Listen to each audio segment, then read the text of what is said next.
Hi, I'm Dr. Tabitha, the Gutsy Gynecologist. I'm a triple board certified OBGYN and functional medicine physician. I've embraced the world of functional medicine and wellness through my own personal health journey, and I'm super excited to share my wisdom and unique perspective as it pertains to women's health. After caring for thousands of women, I've come to realize that your gut health determines your gyne health and your overall health. And it's a super gutsy thing for me to go against conventional gynecology practice to bring you the truth. No more Band-Aid medicine, ladies. We're talking root cause resolution on this show. So if you're struggling with hormone imbalance, weight gain, period issues, anxiety, insomnia, you name it, then you've come to the right place. And I want to be your gutsy gynecologist. So welcome. Hi, ladies. I'm super excited about this week because we're talking about how to have more energy. This was like my biggest struggle when I was an OBGYN, being on call, delivering babies all night, doing surgeries all day, seeing patients. I was so sleep deprived, and that was one of my biggest reasons I was tired. But once I started sleeping, I still had issues, especially in the afternoons. I still wanted to sleep after lunch. It was like eating made me tired. And what was really going on was I had major mitochondrial dysfunction. And so my guest today, this is like his jam. He is the foremost expert on mitochondrial health, energy production. He wrote the book, The Energy Blueprint. He has programs doing all these amazing things. And now he's coming out with a new book, Eat for Energy. Let's see, how to beat fatigue, supercharge your mitochondria, and unlock all day energy. So everybody needs this, right? Everybody should listen to this episode. You should share this with every woman you know, and probably even the guys in your life, because this is not a female issue. This is a human being issue, and it's affecting all of us, as my guest is going to explain today. So a couple things. I love all of the reviews, and oh my gosh, you guys are listening to me all over the world. This is so amazing. When I look on my Buzzsprout host, I can see that there's people in 6 continents listening and watching the Gutsy Gynecologist show. And that just makes my heart feel so full and so huge. I just love that I'm reaching you guys and that you're finding value in this. So thank you so much. I wanted to read a review from someone in Australia, JC Lee. Wow, what amazing nuggets of information on gut and gyne health. Love this from such a courageous doctor focused on helping women reclaim their health and find their purpose. Love, love, love. Thank you, Dr. Tabitha. Wow, this is why I do this. I don't get paid. This takes a lot of my time, but I do this for reviews like that because I know that I'm making an impact on you guys and it's affecting your lives for the better. That's what my purpose is on this earth. I'm here to help you live your best life. And so it just warms my heart. Please send me in a review because I want to hear what you're thinking, how you're feeling. And don't hesitate to let me know what else you want to hear about or what you're struggling with. I'm doing this for you.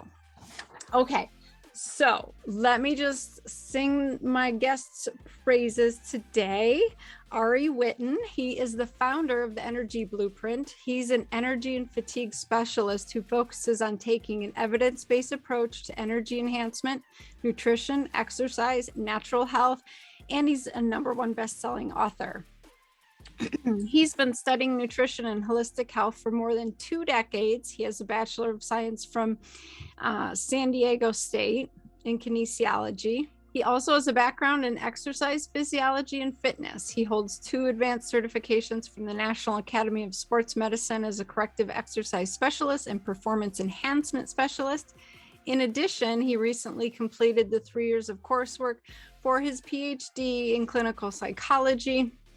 an education that rounds out all aspects: nutrition, fitness, and psychology. This is how he approaches optimal health. So Ari is a tireless researcher, as you will see, who's obsessively devoted his last 20 years of life to the pursuit of being on the cutting edge of science of health and energy enhancement. So you're going to love him. He is super knowledgeable, but he tries to explain things in ways that are understandable, which I really appreciate. And he's just a joy to talk to. So let's figure out how and why you're struggling with energy and what we can do about it. Here we go. Well, welcome, Ari, to the Gutsy Gynecologist Show. Thanks so much for having me. Pleasure to be here. Oh my gosh, I'm super excited to talk to you because all of the work you're doing impacts everybody. I have yet to meet a person who tells me they feel amazing and have boundless energy, right? Yeah, absolutely. I mean, it's just like with the rise of the obesity epidemic and cancer epidemics and diabetes and neurological disease, chronic fatigue is the same. And it's not just something that's unique to chronic fatigue syndrome, specifically only to, people who are debilitated with chronic fatigue and bedridden and can't function anymore. There's many shades of gray of people who are, who crash in the afternoons or just have half the energy levels that they did when they were younger and are looking to get that energy back. So that's what I do. That's what I'm obsessed with and what I love doing.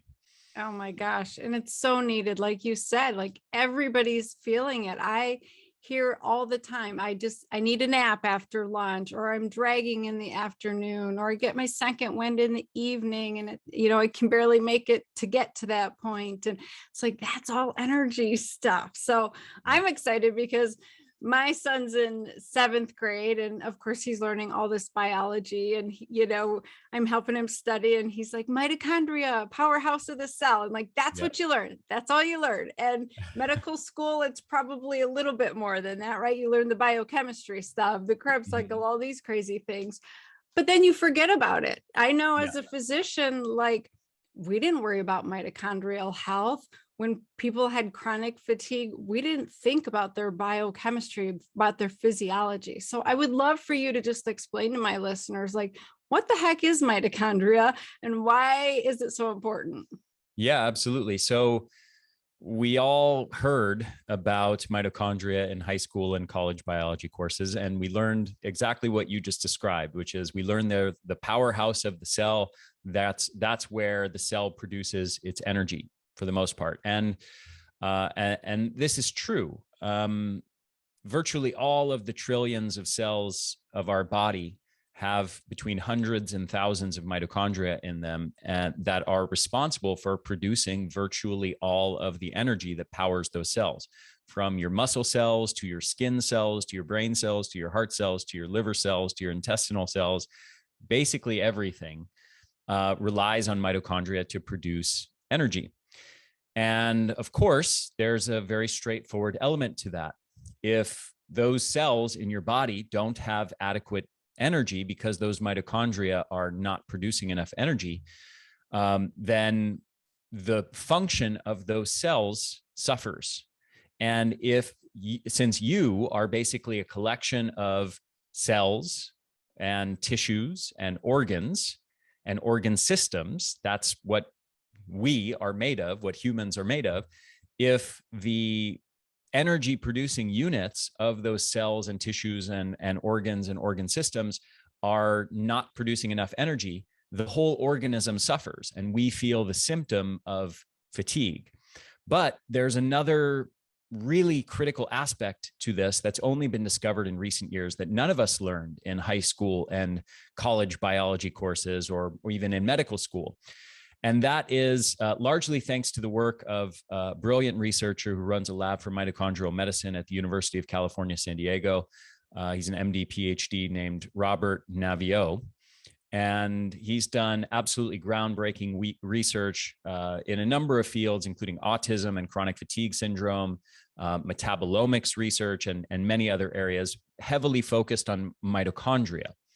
And he's discovered something really fascinating about mitochondria, which is that they're not these just sort of mindless energy generators that we are all kind of taught to think of them as when we learn about them as the powerhouses of the cell in our biology courses.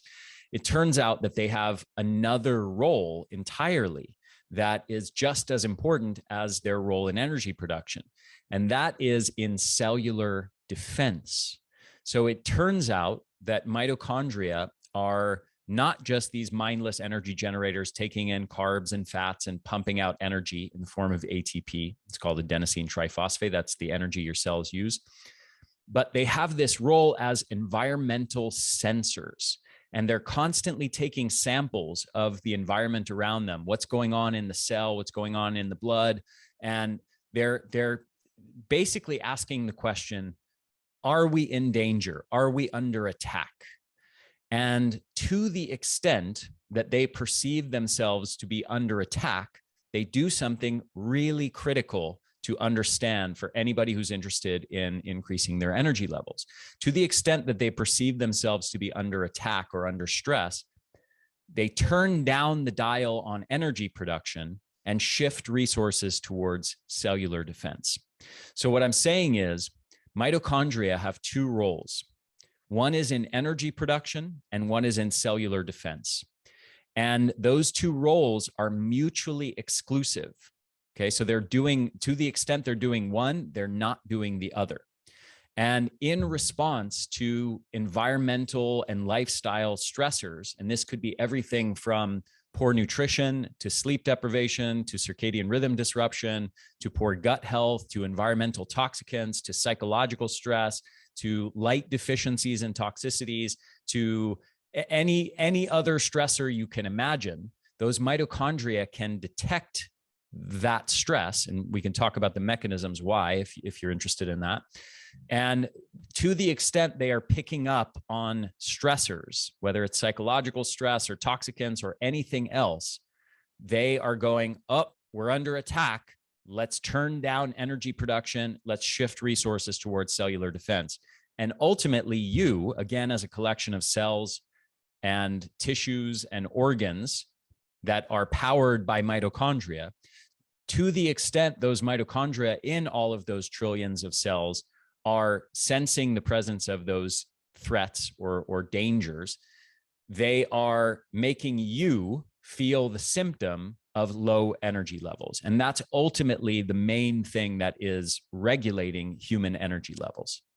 Oh my gosh, I love how you explain that because it makes so much sense. If you are working on like handling everything going on in your environment, handling all your stressors, you can't be producing energy. You know, it's kind of like I explained to women, you can't metabolize your estrogen if you're metabolizing your alcohol every night. You know what I mean? So yeah, that makes total sense. And you really hit on a lot of amazing points. And those reasons are why it's so rampant in this day and age, right? Like mitochondrial dysfunction wasn't really a thing in the past, just like estrogen dominance and all this cancer. Like this is all stuff that we've created as a society, right? Exactly. Yeah. And it's really for all the same collection of factors going on in the environmental and lifestyle level that are responsible for the obesity epidemic, the diabetes epidemic, the neurological disease epidemic, the heart disease epidemic, the cancer epidemic. All of these are really being driven by the same factors going on at the lifestyle and environmental level that have really come into prominence in just the last century, in the last 50 or 60 years in particular of human history. And that's why, you know, we're seeing what I just said is not controversial. If you look at the data on the prevalence of those different diseases, they've skyrocketed in the last 50 or 60 years. The rates of, you know, childhood diabetes, for example, and obesity. When I was a kid, almost nobody was obese, and childhood diabetes was unheard of. I mean, we used to call type 2 diabetes adult onset diabetes. And now we had to change the name because so many kids are getting it. Now, why? It's because of what's going on at the lifestyle and environmental level. And fatigue and chronic fatigue is really, I would like people to think of it as really a precursor, a symptom, a warning before you get some of these more serious diseases. This is basically a warning that your cells and your mitochondria are not working well. And we know, we have lots and lots of research linking mitochondrial health not only to energy levels, but to almost every chronic disease that you can think of, that you can think up, from cancer to neurological disease to diabetes to everything. So this is not something that is purely a concern just of, hey, am I operating at 60% of my energy capacity or 100%? It's mitochondrial health is vital for living a long life and for disease prevention more broadly. And if I can, forgive the long answer, but maybe I'll present a little framework that will be helpful. I like to think of energy levels or fatigue as having two fundamental causes. One is what's going on at the environment and lifestyle level. So nutrition factors, environmental toxicants exposure, psychological stress, light deficiencies and toxicities, hormetic. Every other lifestyle factor that you can imagine. So circadian rhythm and sleep and so on. The other aspect of what's going on is all of those different factors at the environment and lifestyle level are then interacting with you, with your cells, with your body, with your mitochondria. And if you either have, depending on whether you have big, strong mitochondria and lots of them, like we all do when we're young, or if you have very few mitochondria that are weak and shriveled and broken down and not robust and functioning well, that influences what I call your resilience threshold, which is your capacity to tolerate stressors and maintain health and homeostasis. Okay, so if you have a combination of too much stress at the environment and lifestyle level, combined with a body that has lost its resilience at the cellular level due to mitochondria becoming weak and shriveled and atrophied and broken down and losing those mitochondria, and we could talk more in depth about why that is, the combination of those two things results in overwhelming your body's capacity to maintain health and homeostasis. And then you start to get the symptom of fatigue. Those mitochondria switch out of energy mode and switch into defense mode. And you feel the symptom of low energy levels as a result of that. I am so glad you're talking about this, because I am really tired of women complaining that doctors are telling them they're just getting old. Like, I can't even stand it anymore. Like, that is the answer. Every time a woman complains she's tired, oh, you're just getting old. No, you're not. Your mitochondria are dying and they're getting old, right? So Yeah. I would love for you to talk a little bit about this kind of like, if you don't use it, you lose it mentality, because that's what I think about. Like, if I'm not exercising, my mitochondria aren't, splitting and multiplying and all of that. So I would love women to have some kind of other reason to get up, get moving their body, talk about how to make more mitochondria so that you have that resilience. Oh, you teed that up for me beautifully. So, first of all, there's research showing that if you look at the mitochondrial capacity of a 20-year-old versus a 40-year-old versus a 70-year-old, and they do this by actually digging a huge hollow needle into muscle, like digging it into your quadricep in your leg and pulling out a chunk of muscle tissue, and then looking at it under the microscope and literally counting the amount of mitochondria in your cells. There's a few other ways to measure it, but that's sort of a mostly accurate but slightly oversimplistic version of how they do this. What they've shown is that mitochondrial capacity on average declines about 10% per decade of life. So between the ages of being a young adult at 20 and age 70, most people lose 75% of their mitochondrial capacity. Wow. Okay. Now, someone might hear that and think, oh, geez, aging really sucks that it does that to us. Except we also know that if you look at a 70-year-old who is a lifelong exerciser and athlete, they have the same mitochondrial capacity as a young adult. Okay. So what that means is that the loss of mitochondria is actually not just a normal product of aging. It's a product of lack of hormetic stress. Okay. And I'll explain what that means in a second. But the right way to understand this is exactly what you were saying a minute ago, which is use it or lose it. Okay. So let me give a simple example of this. If you've ever broken a bone, if you've ever broken an arm or a leg, or your son or daughter has, or someone you wear a cast for 6 or 8 weeks.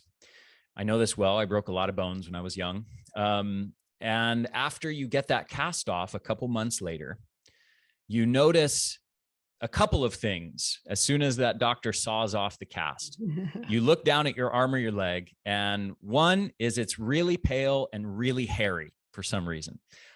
The pale is obvious. It wasn't getting sunlight. I have no idea why it gets really hairy.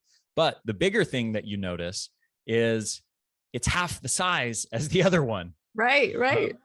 So what happens there is literally in the span of just 6 or 8 weeks, those muscles shrank to half the size as your other arm or leg. And that's because they weren't being used. They weren't being stimulated. They weren't being challenged. And because our bodies are ruthless, they're absolutely merciless in basically identifying anything in the body, any tissue that isn't needed. And if it's using up energy and there's no purpose for it, well, it goes, well, let's get rid of that thing. We don't need that, because we're concerned with survival, not, maintaining a bunch of energetically costly muscle tissue unless it's needed.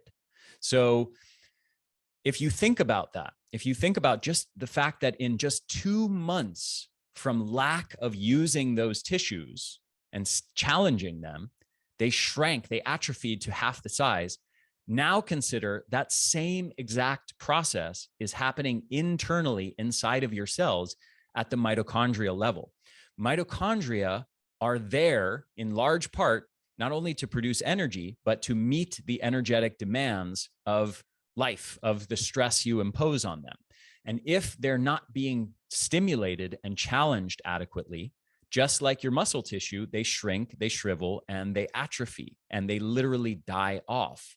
Except, and I should add, the modern lifestyle does not challenge them adequately, because what these mitochondria need to be challenged is hormetic stress. They need to be challenged through transient metabolic stressors that cause them to work harder. Things like exercise, all the different subtypes of exercise, things like breath holding practices, like heat exposure, like cold exposure, like different kinds of phytochemicals, like fasting, like intermittent nutrient depletion. Sometimes they have to function in a low carb state or without too many fats, or in a totally fasted state. All of these things challenge the mitochondria and stimulate them to keep them strong and robust, and stimulate them to grow stronger or even create more of them, something called mitochondrial biogenesis. But they're in a constantly, this whole process is dynamic. They're in constant communication with your lifestyle. So if, like most people in the modern world, you live in an non-hormetic lifestyle where you're largely sedentary, you're over consuming food, you're not eating adequate phytonutrients, you're not engaging in periods of fasting or transient nutrient, intermittent nutrient depletion, where sometimes maybe you deplete your body's stored carbohydrates or glycogen, where you're not being exposed to the elements like heat and cold because you're in mostly indoor climate controlled environments. If you're living that lifestyle, you're living a non-hormetic lifestyle, which most people are in the modern world. And that is essentially the equivalent of putting a cast on your mitochondria. It's basically not stimulating them, not challenging them. And as a result of that, that's fundamentally what causes most people to lose 10% of their mitochondrial capacity with each decade of life.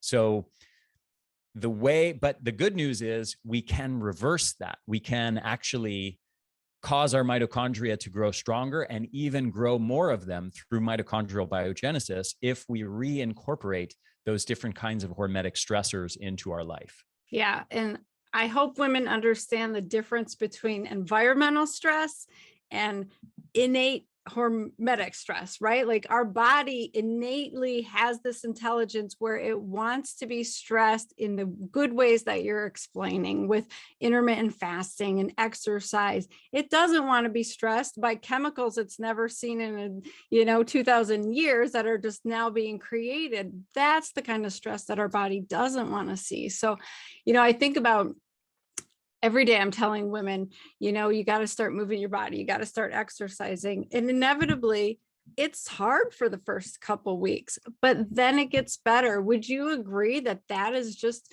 you don't have the mitochondria to support your first few weeks, and then they start to multiply and re-engage, and that can push you through and actually make you feel better? Yeah, absolutely. It's amazing how fast this process happens. Again, think back to the analogy of the cast on the broken arm or leg.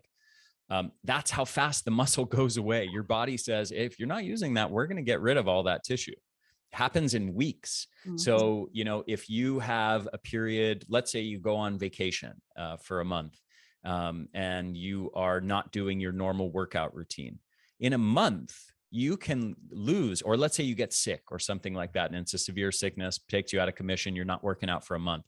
You can go from a very high level of fitness to losing a huge chunk of that fitness you've built up in literally just a few weeks of not stimulating it. That's how fast your body is going, let's get rid of all those mitochondria that we've built up because clearly we're not using them. I mean, literally within the span of just weeks, that starts to happen in a profound way. So, and that's talking about the context of someone who is exercising and just stops for a few weeks. Now, if you're talking about someone who hasn't been exercising at all in maybe years or decades with any sort of vigorous or high intensity exercise, yeah, absolutely. Their mitochondria are in a very weakened state, and they have to ease very slowly into building their mitochondrial capacity up to tolerate a significant amount of exercise. You can't take somebody off the couch who's been sedentary and never lifted a weight and say, okay, go bench press 300 pounds.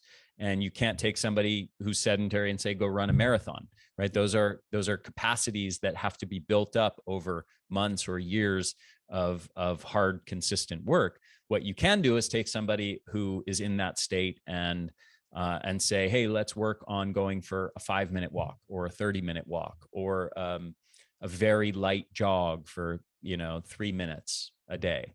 And you start there, and then you slowly build the capacity up systematically, because overdoing it is just as harmful as not doing any of it. If you take a sedentary person, you say, go run a half marathon or a marathon, you're going to cause way more harm than good by doing that. It's the same as taking someone who's been indoors for months and hasn't gotten any sun on their skin and say, hey, go where I live in Costa Rica and go out into the midday, tropical sun and go sunbathe for 2 hours. The sun is really healthy and beneficial for you. But in that kind of context, that dosage applied to that individual, it's way more harmful than beneficial. Yeah, definitely. So you mentioned briefly a lot of different things that we can do to stimulate this mitochondrial production, but I'm guessing that nutrition is like a big key of it, right? Because your new book, Eat for Energy. So let's talk about how food, how is that related to mitochondrial health? I know, but my listeners need to understand all that. Yeah. So if you think back to that sort of conceptual framework I presented before of these two roles of mitochondria, energy and cell defense.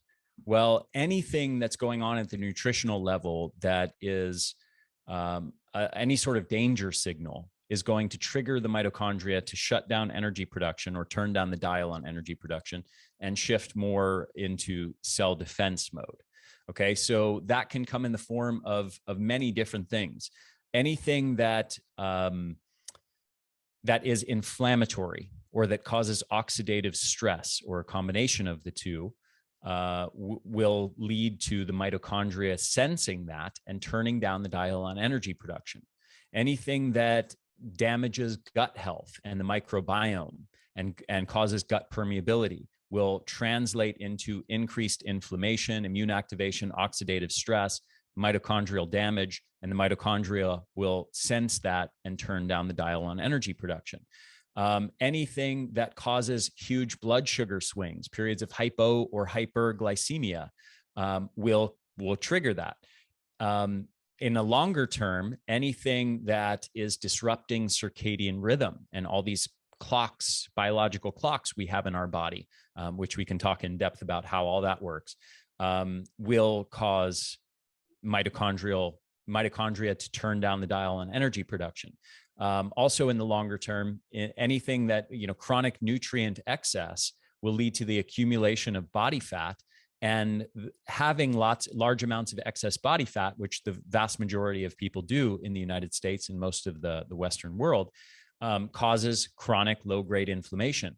The very presence of those inflammatory cytokines, this inflammation in your blood, is itself a signal to the mitochondria that the body is under attack and it needs to turn down the dial on energy production and shift towards defense mode.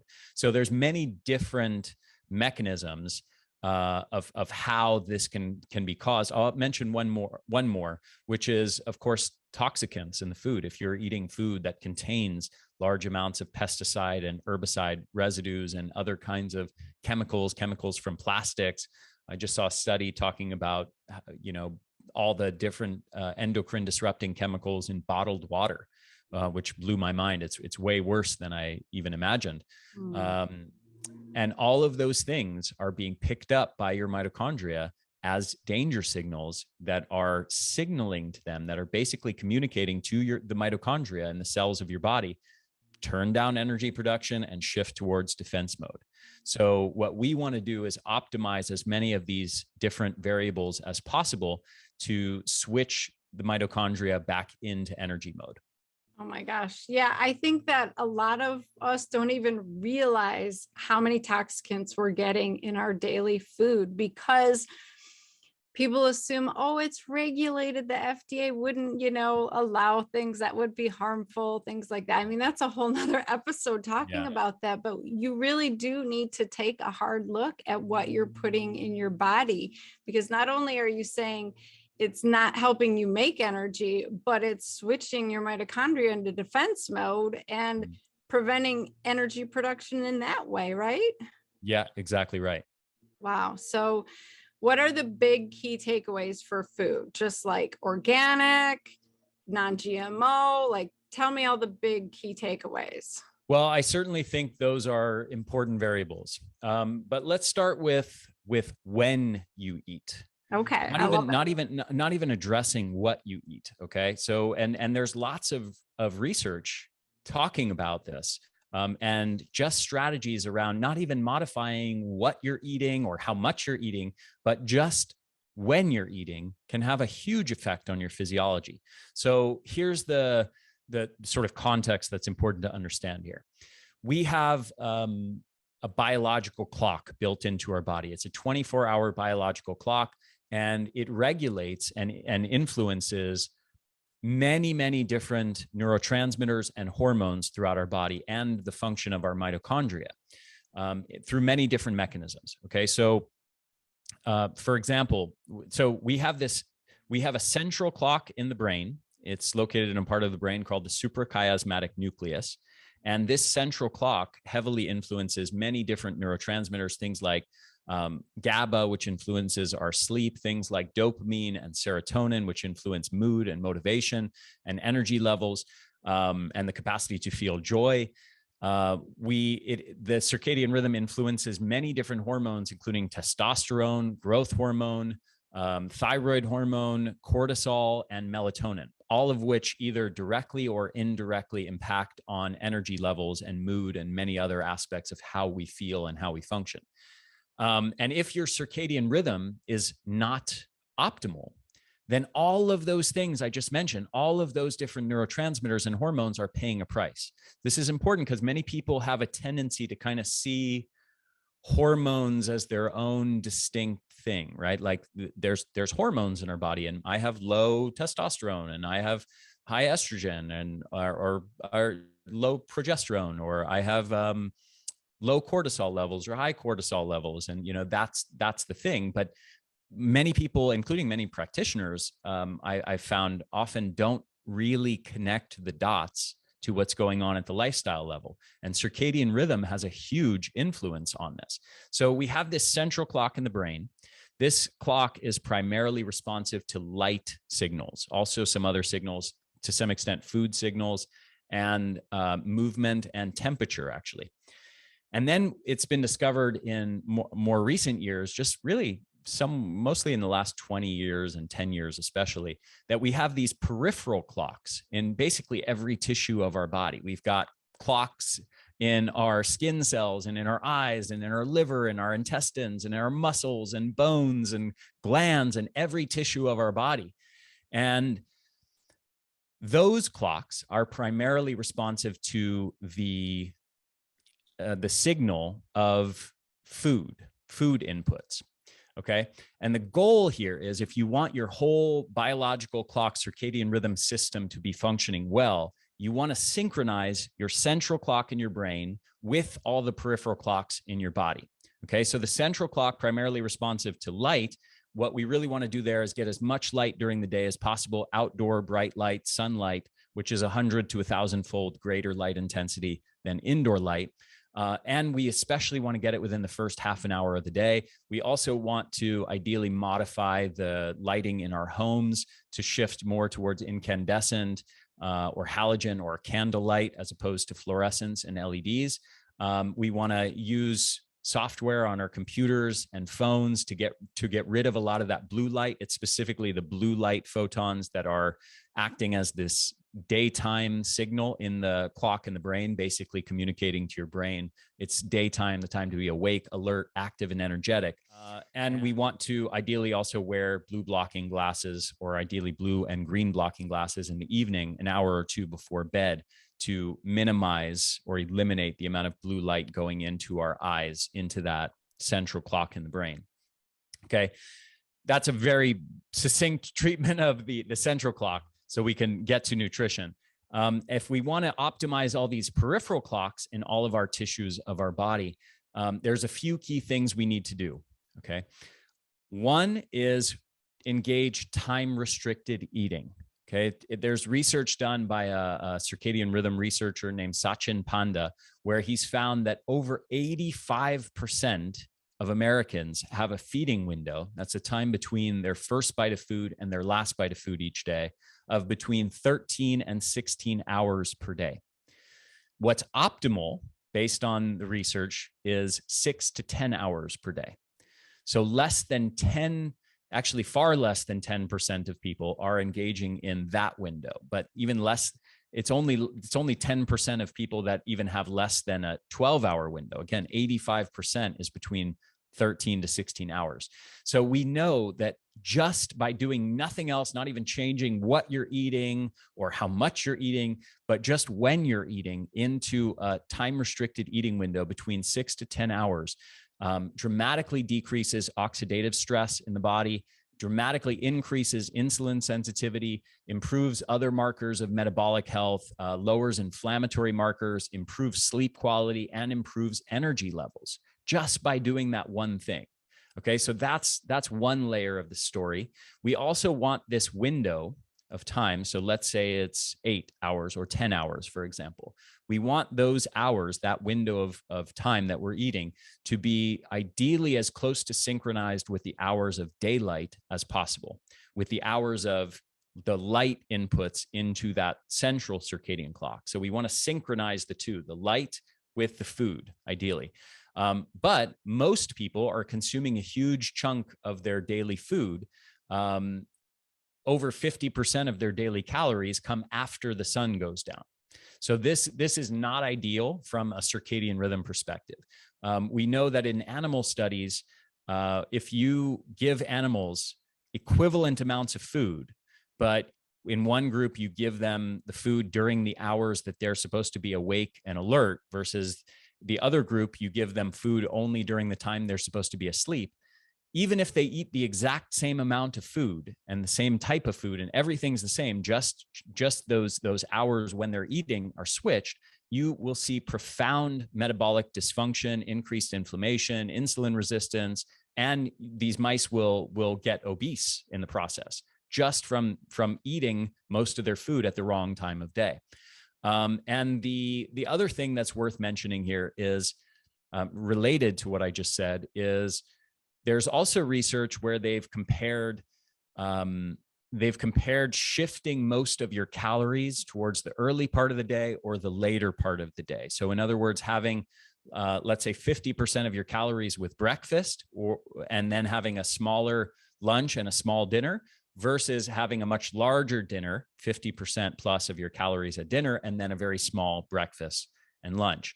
And even if people are eating the exact same amount of total calories, we see in most of these studies that the group that's consuming more of their calories earlier in the day ends up losing way more body fat.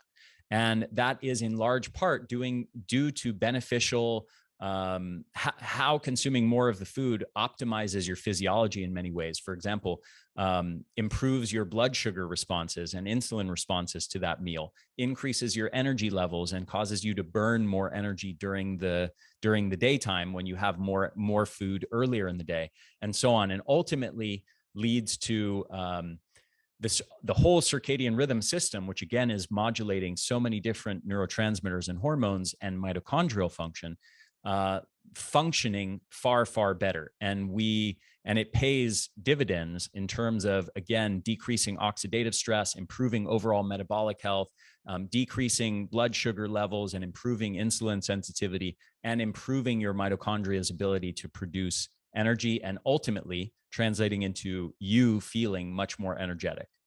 Oh my gosh.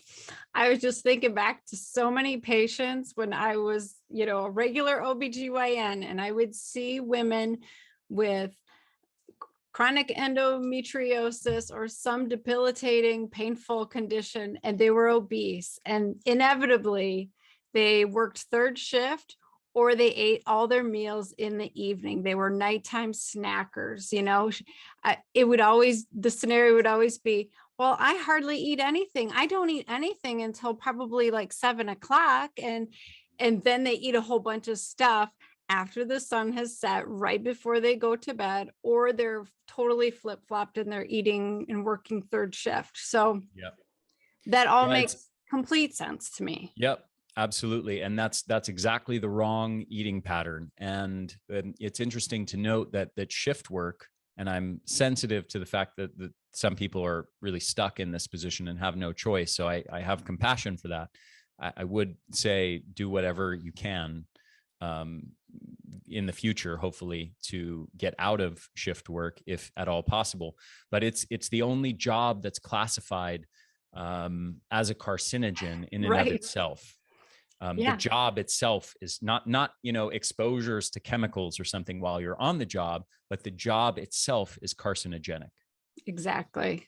I can't tell you how many OB nurses, would be on third shift helping deliver babies all night long. They're like the ones suffering the most with breast cancer and obesity and diabetes. And, if you are stuck in that situation, I would be with Ari, like, see what you can do to get out of it, because it's impacting your health so much. It really is. So, okay. I love that we're going to just switch up the time that we eat. We're going to shrink it down to a time restricted window. I love the 8 or 10 hours. I just had a patient this morning who was like, you don't want me to eat until 10 a.m. I get up at 5. I was like, well, what time did you stop eating? And it was about 8 o'clock. I said, that's not that long. Like, we have to learn how to be up and doing things without eating again. It's just, Yeah. we've gotten to this bad habit of like, we need to eat every couple hours. We need to maintain our blood sugar. All that's BS, right? Like, it's got to go. Yeah. I mean, think of it this way. I said 85% of Americans consume food in a 13 to 16 hour eating window each day. Well, They're how many eating hours? all day. How many exactly? How many hours are in a day? 24. How many hours are you in bed? I don't know, 8, you know? And so if if you're consuming a 16-hour feeding window, that's literally consuming food almost from the moment you get out of bed to the moment you go to bed. If you're Right. consuming food in a 13-hour feeding window, you've got a little bit of buffer on either side of that. But But not that's much. still pretty close to consuming food almost from the first hour you get up to the last hour before bed.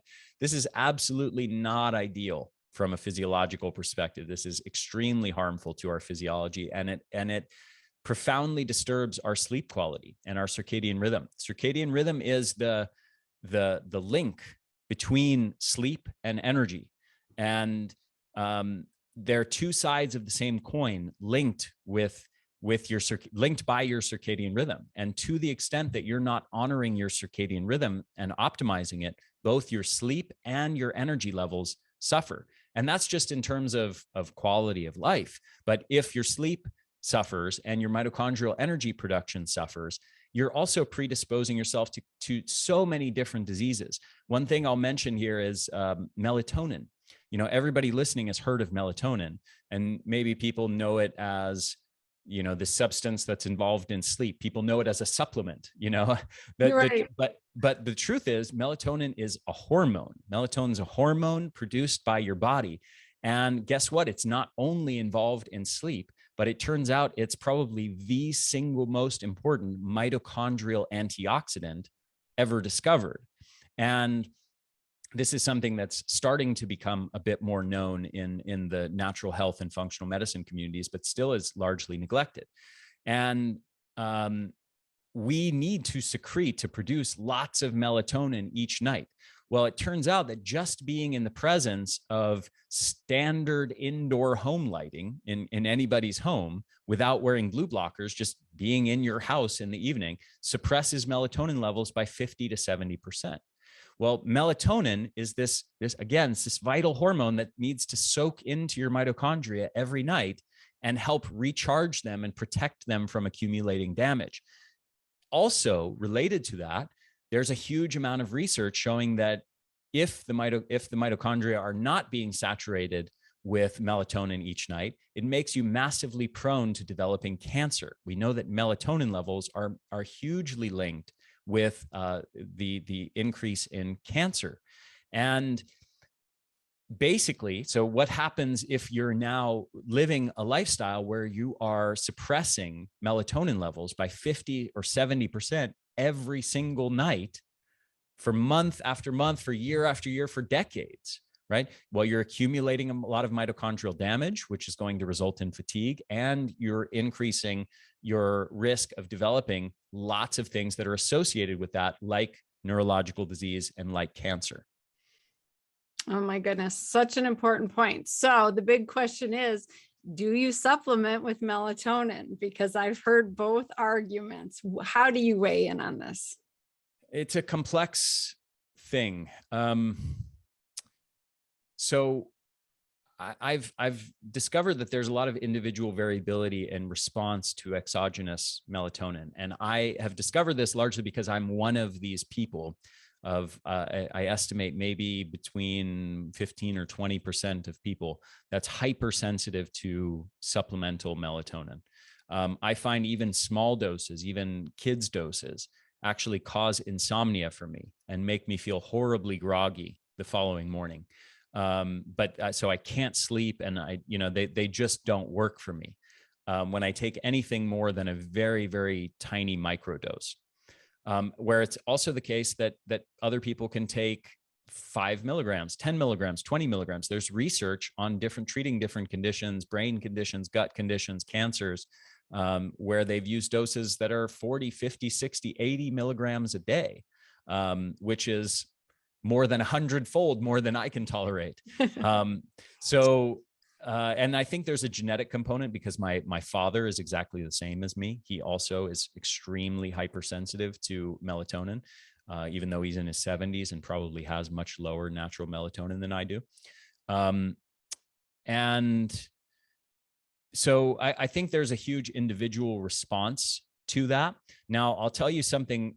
So having said that, the research on supplemental melatonin is mostly positive, mostly very positive for many different conditions.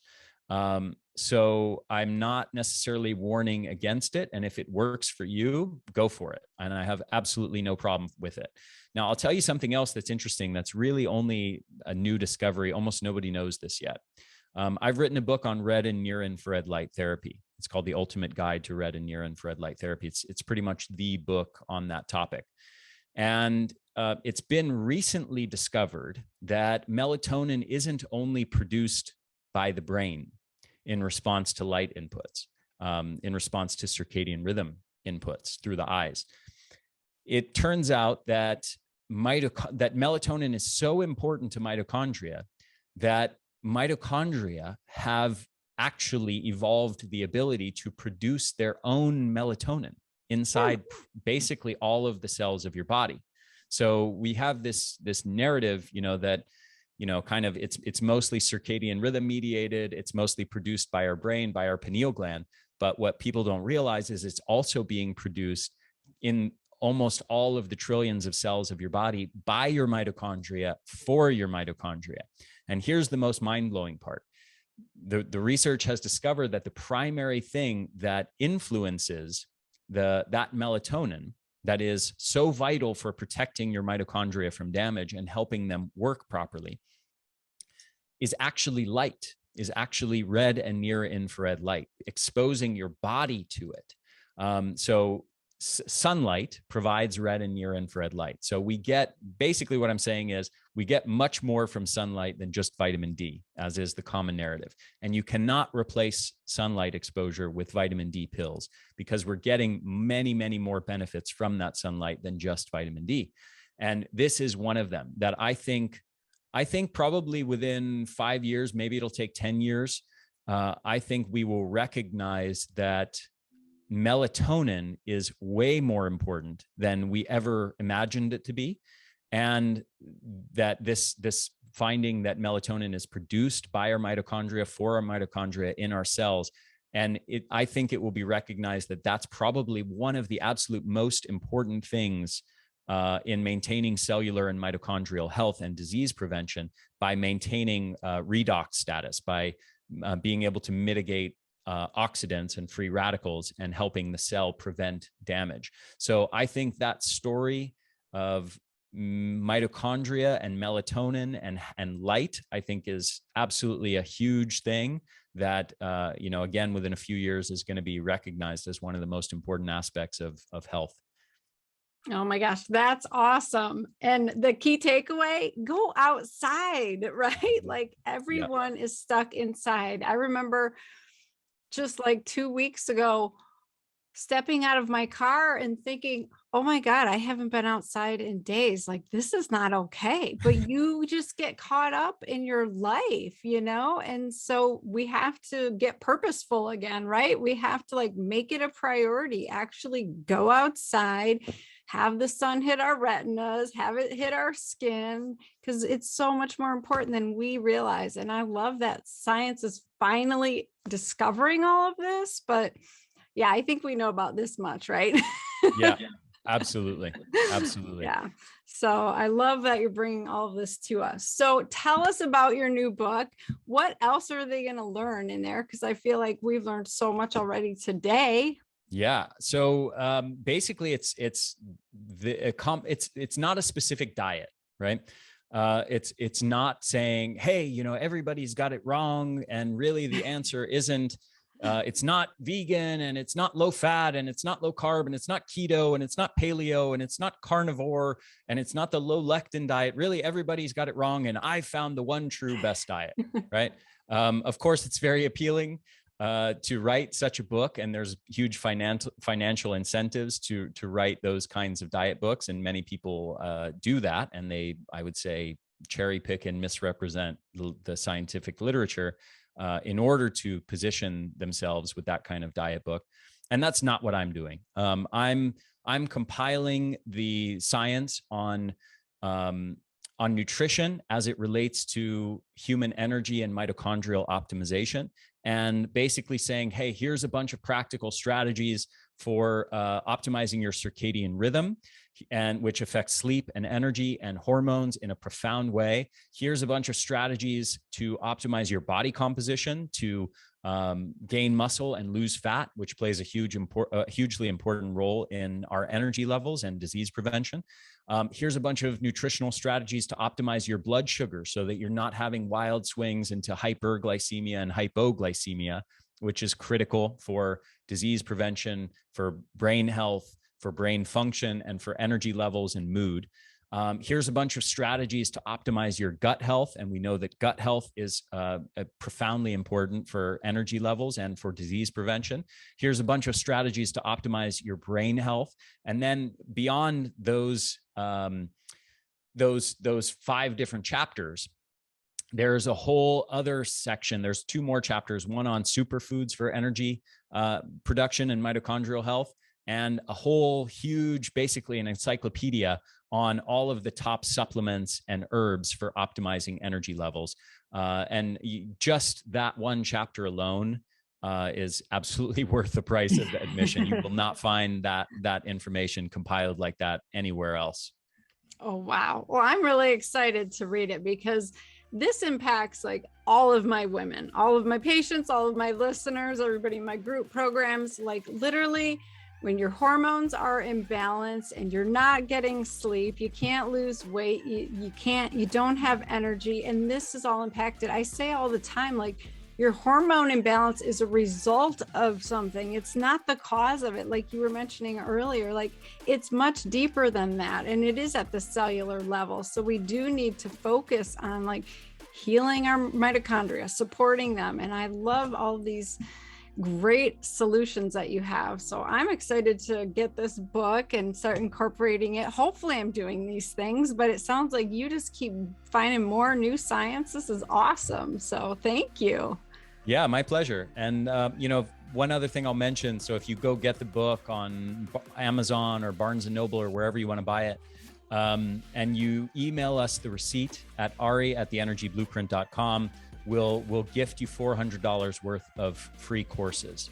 So wow. We'll give you a course on sleep and circadian rhythm optimization and a course on brain health and neurotransmitter optimization. And we'll just throw that in. These are, again, courses that normally cost $200 each on our website. But we're just throwing them in as a thank you to incentivize people to go get the book. Not that the book is not valuable in and of itself. I think you're going to be blown away by the value, but this is just to sort of push people over the top and hopefully make everybody listening to this podcast go out and go to Amazon right now and buy the book. And you can get it at Amazon. It's called Eat for Energy, How to Supercharge Your Mitochondria for All-Day Energy. I love it. Yeah, all those links are in the show notes. And some people are visual learners. Some people want the video. So I love that you're giving that away as a gift. That's awesome. So check out Ari's work and your Energy Blueprint podcast, right? Yes, absolutely. Awesome. Well, thank you so much. This has been awesome. Yeah, thank you so much for having me. It was a pleasure. Oh my gosh, that was an awesome episode. I know that you got value out of that because energy issues are impacting every woman that I see, that I talk to. So if you're not having energy issues, I want to know your secret. Please, message me and let me know your secrets, because Ari has this dialed in. Like, this is his thing. He focuses on, he studies, he researches, endlessly. And the stuff that he comes up with is absolutely incredible, and it works. So if you're struggling, that is where you need to put your focus on. You need to do time-restricted feeding. You need to change up what you're eating. You need to move your body for all of that mitochondrial health. You need to decrease your environmental toxins. You know, the fact that we all live in this toxic world and we're all exposed to these toxins on the daily basis. We think it's normal and we don't think anything of it. We're using nonstick pans that are putting horrible chemicals into our air and into our food. You know, all of our food is packaged in these plastics, all these chemicals that we're using to wash ourselves, and lotions and cosmetics, tampons, pads, like they're all full of these chemicals that are really damaging our mitochondria and having a profound impact on how we feel. So it's super important to clean up your life. You know, it's one thing to clean up your life in the fact that you shouldn't smoke, you shouldn't drink alcohol on a daily basis, that kind of stuff. But now we have to worry about cleaning up just what we're exposed to every day. So I would love for you to start thinking about that a little bit more. There's a link in the show notes for a PDF to decrease your toxic burden. I would encourage you to download that and really start to focus on how can I clean up my environment, because I think that's really impacting your energy. And I love how Ari talks about focusing on your circadian rhythms and like getting outside when the sun comes up in the morning, and, you know, eating during the daylight only, and protecting ourselves from the blue lights of our cell phones, our computers, our iPads, all of that stuff, because it messes with our circadian rhythms. So check out his book, Eat for Energy. It's awesome. The links are in the show notes. I love that he's gifting these courses to you as a gift. This is awesome. So please let me know what else you want to hear about. If you found value in this, or shoot me your questions. You know, I am here for you. I do this for you, and hopefully you're getting some value out of it. But stay with me and go have a kick-ass week. Bye, ladies.